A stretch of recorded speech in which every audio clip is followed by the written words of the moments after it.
Hello, everybody. This is Phillip Sevy, artist of the recent Tomb Raider comic series from Dark Horse. Wanted to do a quick video going over me drawing a image for Lara Croft PT. What you're seeing here is kind of the process that I've adapted recently, where once I have my initial sketch, I'll shoot photo reference of myself, and then I use that photo reference kind of as a way to skip roughing out the figure and drawing. Once I get basic figure roughed in, I'll turn my photo ref off and then begin making adjustments to make it the drawing I want.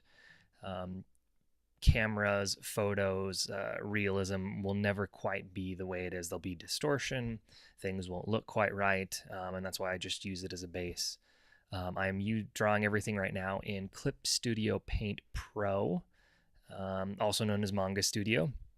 The pencil brush I'm using right now is a Richard Frendon brush, which is fantastic. It's my favorite brush to pencil in. I decided to do classic Lara because I've been doing reboot Lara in the comics for a couple of years, and any excuse or chance I have to do classic Lara is always fun. This was just something I wanted to do here. For things like guns, automobiles, things that are really specific, I'll use 3D models in SketchUp, and I can import the model JPEG into Manga Studio, convert it to a vector so that I can resize it easily, and then bulk up line weights really simply. Once I have my penciling all together, which you'll see isn't tremendously tight, but enough information, I'll create a new layer, reduce the opacity of my pencils, and start inking. I'm using another Richard Frendon brush. This is his Hairpin Sable version 2, which is my favorite inking brush. It's a really tight brush, but has some nice line weight and quality to it. The video we're watching for this portion of it is sped up about 18 times. Once we get into coloring, I sped it up about 20 times. So in total, this whole drawing, beginning to end, took me about 2 hours, and the in total sped up time, I think, is about just over 6 minutes long. So one of the things that I really enjoy about Clip Paint Studio Pro is your ability to change stabilization on your brushes. So when working digitally, you can sometimes have little waver lines, and you can add some stabilization to them to make the lines a little bit smoother, almost vector line it out a little bit. As I'm inking with this brush, I'll have my stabilization set to about 15. And then when I want quicker lines or smoother things that have a little bit more free drawn hand quality to them, I'll reduce it down. I think for her hair, I ended up reducing the stabilization to 10 just to get a little bit more of an organic curve to things. At this point, I'm just about done with the line art. I'm exporting it as a PSD and opening it in Photoshop. And here I speed things up just a little bit because I flat the whole image.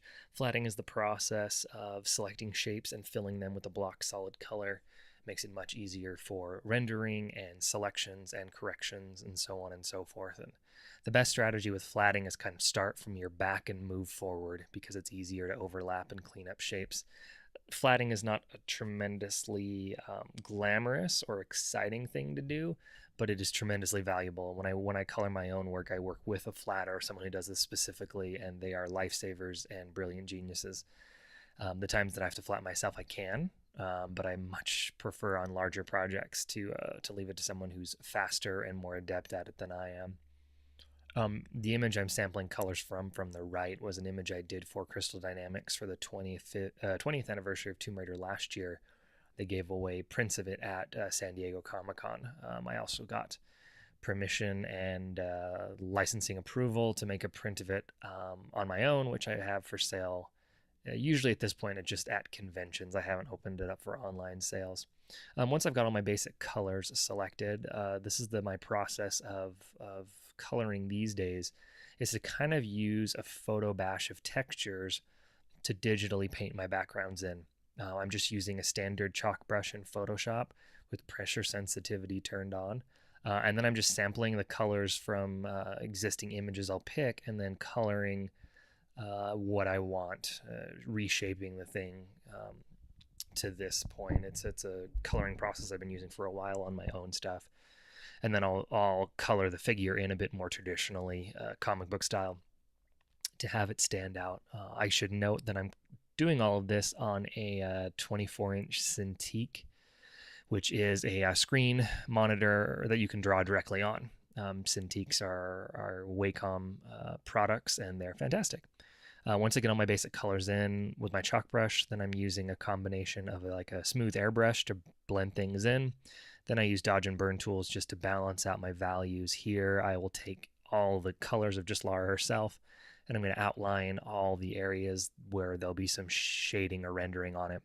I'm going to do a slight feather to the selection to soften out the edge a little bit, then just using a multiply brush with a slight pink gray to it. I'll add in some shadows here. I'm going to create a new layer that's overlay, set my brush to screen, give it a light orange or yellow color for my light source, and then bump up some highlights there. I'm going to select the inverse of the highlights and then create a new layer, set that to multiply at about 30 or 40% and fill it with a light purple. Taking my background, I'm just adding some texture to it, and there's some quick color holds, and the image is about done. So that walks you through about 2 hours of work.